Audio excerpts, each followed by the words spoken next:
अस्सलाम वालेकुम, this is Mohammad Shah Azman back with a new video. गुज़िश्ता दिनों सऊदी अरब की एक डेलीगेशन की जानिब से पाकिस्तान का विज़िट किया गया था और पाकिस्तान के लिए तकरीबन $5 बिलियन के प्रोजेक्ट्स जो है इन्वेस्टमेंट्स सऊदी अरब की जानिब से एग्रीमेंट किए गए थे उस चीज़ पे। और इस पे भी एग्रीमेंट किया गया था कि सऊदी आने वाले 5 सालों में $25 बिलियन के प्रोजेक्ट पाकिस्तान के साथ इन्वेस्टमेंट प्रोजेक्ट्स इन्वेस्ट करेगा मुख्तलिफ डिपार्टमेंट्स में, स्पेशली इन IT। अब कुछ दिन पहले, मतलब मैं जिस वक्त ये वीडियो रिकॉर्ड कर रहा हूँ उससे 2 दिन पहले ईरानियन प्रेसिडेंट इब्राहिम रईसी पाकिस्तान का टूर करते हैं। और टूर में जो एग्रीमेंट्स होते हैं तकरीबन $15 बिलियन के पाकिस्तान और ईरान के दरमियान एग्रीमेंट्स होते हैं। इस टूर में जो ये हमारा बहुत, मैं कह सकता हूँ कि एक फ्रूटफुल टूर रहा है ईरान का और पाकिस्तान का। इस दौरानिए में इस ख़बर का जब ये हाईलाइट होती है कि ईरानियन सदर जो हैं पाकिस्तान का विज़िट करेंगे, उस वक्त से अमेरिका का प्रोपेगेंडा शुरू हो जाता है। अब प्रोपेगेंडा किस चीज़ पर होता है मैं भी आपको बताता हूँ। सबसे पहले हम बात करते हैं कि ईरान ये गैस पाइपलाइन प्रोजेक्ट है जिस पे ईरान ने सबसे पहले पाकिस्तान में बात की है और पाकिस्तान को एक धमकी भी दी है और डू और फेस वाली सिचुएशन भी दी है। और डू और फेस वाली सिचुएशन यूँ है कि अगर पाकिस्तान ये प्रोजेक्ट पे काम करता है then it's very good, but अगर नहीं करता तो जो आज तक का ईरानियन एक्सपेंस है उस प्रोजेक्ट पे आ चुका है, जो ईरान की जानिब से लगा दिया गया है, वो तकरीबन $18 बिलियन बनेगा और वो ICJ के through, international court of justice के थ्रू पाकिस्तान से ईरान फाइन की सूरत में लेगा। अब ये तो हो गया डू एंड फेस वाली सिचुएशन। अब ये ईरानियन प्रोजेक्ट है क्या? ये बेसिकली 99 में प्रोजेक्ट हुआ था पाकिस्तान और ईरान के दरमियान के पाकिस्तान ईरान से गैस ख़रीदेगा। अब क्या एग्रीमेंट है, ये डिटेल्स इसमें कई वीडियोस और कई आपको इन्फॉर्मेशन मिल जाएगी गूगल पे भी और मुख्तलिफ जगहों पे। मैं आपको जो सिंपल सी इसकी बता देता हूँ। ये बेसिकली 2775 किलोमीटर का एक पाइपलाइन था, स्ट्रेच पाइपलाइन था, जिसमें से तकरीबन 785 किलोमीटर पाकिस्तान में हिस्सा था, जो गवादर से, क्योंकि गवादर तक ईरान अपने शहर असालिया से पाइपलाइन को बिछाएगा और गवादर से आगे पाकिस्तान अपने शहरों में कराची और मुल्तान तक फैलाएगा इसको, गैस पाइपलाइन को। ईरान की जानिब से इस पे काम किया कि 2013 में इस प्रोजेक्ट पे स्पीड से ईरान ने काम शुरू किया और ये एग्रीमेंट जो स्टार्ट हुए थे ये 1999 में हुए थे। मुशर्रफ एरा से पहले से इन प्रोजेक्ट्स पे काम शुरू कर दिया गया था दोनों गवर्नमेंट्स की जानिब से कि एग्रीमेंट्स किए जाएंगे, क्या प्राइसेस होंगी, और ये बहुत लंबा अरसा चलते रहे क्योंकि उस दौरान ईरान पे सैंक्शंस लग गई और फिर पाकिस्तान में मिलिट्री कू हो गया, आर्मी मार्शल लॉ लग गया और रेस्ट इज़ हिस्ट्री। बट अब जब ये 2013 में प्रोजेक्ट शुरू होता है और ईरान की जानिब से अपनी पाइपलाइन पूरी कर ली जाती है, ऑलमोस्ट ईरान क्लेम करता है कि हमने गवादर तक अपनी पाइपलाइन का प्रोजेक्ट 2 फेजेस में पूरा कर लिया है, बट पाकिस्तानी गवर्नमेंट इसको अभी तक सीरियस नहीं ले रही। उसके पीछे रीज़न ये है कि पाकिस्तान पूरे इंटरनेशनल वर्ल्ड यानी US, वेस्ट और जो जितने भी ऐसे कंट्रीज़ हैं, नेटो फोर्सेस हैं या UN के थ्रू सैंक्शंस को फेस नहीं करना चाहता। Iran as we all know कि सैंक्शन ज़्यादा मुल्क है, ईरान पे काफ़ी ज़्यादा सैंक्शन है पूरी दुनिया की जानिब से, और पाकिस्तान इस सिचुएशन में नहीं है कि वो सैंक्शंस को फेस करे, तो पाकिस्तान ने इस प्रोजेक्ट पे काम रोक दिया था।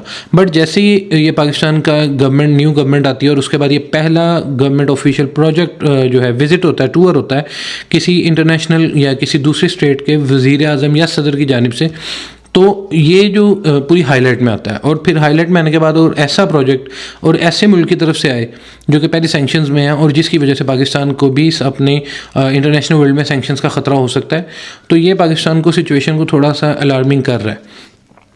जब इब्राहिम रईसी साहब आते हैं, ये आके हमारे सदर जरदारी साहब से भी मुलाकात करते हैं, वज़ीर आज़म शहबाज शरीफ से भी करते हैं, आर्मी चीफ आसिम मुनीर साहब से भी करते हैं, और इनको जब इस्तकबाल किया जाता है तब रेड कारपेट बिछाया जाता है। अब रेड कारपेट डिप्लोमेसी में जो गेस्चर है ये हाईएस्ट गेस्चर होता है, किसी को आप वेलकम करते हैं तो। और पाकिस्तान की जानिब से ईरानियन सदर को रेड कारपेट में बुलाया गया और उसके बाद जामिया कराची की जानिब से उनको PhD की एजाज़ी डिग्री भी दी गई थी, ऑनर डिग्री। खैर, लेट्स कम बैक। अब US इस पे क्या कहता है? US का जो ये प्रोपेगेंडा ये हफ्ता पहले से शुरू हो जाता है ईरान के ऐलान के बाद। जब ईरानी सदर ऐलान करते हैं कि वो पाकिस्तान जाएंगे, उसके बाद से US का एक प्रोपेगेंडा शुरू होता है और वो US उसमें क्या करता है, उस प्रोपेगेंडा में पहले तो पूरी दुनिया को बताता है कि अगर पाकिस्तान ईरान पाइपलाइंस का, अपनी गैस पाइपलाइन का प्रोजेक्ट दोबारा शुरू करते हैं तो ये फेस करेगा, पाकिस्तान सैंक्शंस बर्दाश्त करेगा। फिर वो दूसरा काम क्या करते हैं कि जो पाकिस्तान जैसे हम सबको पता है कि लॉन्ग रेंज मिसाइल टेक्नोलॉजी को अचीव करना चाह रहा है, जो हमारे नेबर कंट्री इंडिया ने कई साल पहले अचीव कर ली हुई है, और पाकिस्तान उस प्रोजेक्ट पे काम कर रहा है जिसकी वजह से हम पर इंटरनेशनल जो कंपनीज हैं जिनसे हम पाकिस्तान इसमें इक्विपमेंट्स हासिल कर रहा था, अमेरिका की जानिब से उन 5 कंपनीज पे पाबंदी लगा दी जाती है। एक प्रेस कॉन्फ्रेंस करते हैं यूएस के वज़ीर ख़ारजा, और वो उनसे पूछा जाता है फॉरेन मिनिस्टर से कि either you will allow Pakistan to do trade with Iran, तो वो साफ़ और वाज़ अल्फाज में कह देते हैं कि अगर पाकिस्तान ईरान के साथ तिजारत करता है और अगर पाकिस्तान गैस पाइपलाइन पे काम करता है तो ईरान के साथ साथ पाकिस्तान भी पूरी दुनिया की सैंक्शंस बर्दाश्त करेगा। पाकिस्तान की इकनॉमिक कंडीशन हम सबको पता है, पाकिस्तान की पॉलिटिकल सिचुएशंस भी हम सबको पता है, उसके बाद हमारे जो हालात हैं वो सबके सामने वाज़ेह हैं, पूरी दुनिया के सामने, और हमें भी पता है।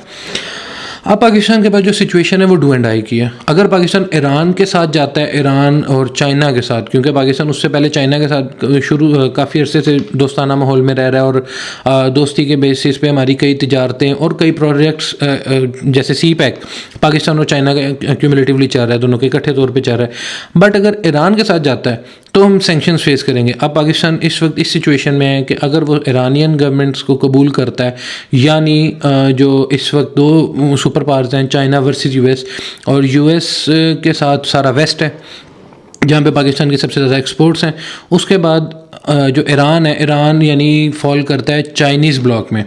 अभी तक जो इंटरनेशनल दुनिया के जो इस वक्त सिचुएशंस है उसके मुताबिक अगर पाकिस्तान ईरानियन उसमें जाता है, ब्लॉक में जाता है, तब पाकिस्तान के पास पूरे वेस्ट की सैंक्शंस होंगी, यानी एक्सपोर्ट के इश्यूज़ होंगे और मल्टीपल अदर इश्यूज़ होंगे। ये एक साइड।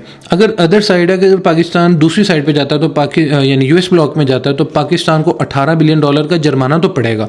लेकिन जो जनवरी से लेकर अभी तक हमारे डिस्प्यूट्स चल रहे हैं ईरान के साथ, जैसे वो जिसको ख़त्म करने के लिए कहा जाता है कि इब्राहिम रईसी साहब आए हैं कि पाकिस्तान और ईरान की जो दोस्ती थी और जो माहौल था उसको बहाल कर सके, तो अगर पाकिस्तान उस ब्लॉक में जाता है, यूएस ब्लॉक में जाता है, तो पाकिस्तान के लिए क्या पॉसिबिलिटी है? तो पाकिस्तान के लिए पॉसिबिलिटी है कि जो कशीदगियाँ पाकिस्तान के और ईरान के दरमियान गलत फहमियाँ पैदा हो चुकी हैं, ये दोबारा से बढ़ सकती हैं, यानी पाकिस्तान को अपने बॉर्डर या अपने सर्वाइवल के इश्यूज आ रहे हैं, और दूसरी साइड पे पाकिस्तान और इकोनॉमिक इश्यूज भी आ रहे हैं। जैसा कि मैंने आपको बताया, आईसीजे के थ्रू $18 बिलियन का फ़ाइन भरना पड़ सकता है। इस पे इंडिया का भी बहुत ज़्यादा प्रोपेगेंडा है। इंडिया इस चीज़ को इतना ज़्यादा मैनिपुलेट कर रहा है।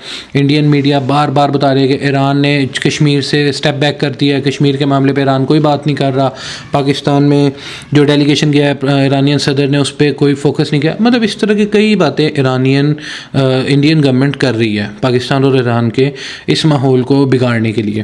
खैर, अब पाकिस्तान इस वक्त जिस सिचुएशन में फॉल कर रहा है, पाकिस्तान को देखना पड़ेगा कि वो क्या सूरत अपनाए जिससे पाकिस्तान और ईरान दोनों के लिए बेहतर हो और पाकिस्तान सैंक्शन से भी बच सके। इसी के साथ अल्लाह पाकिस्तान का हामी नासिर हो। मियां उसामा साइनिंग ऑफ।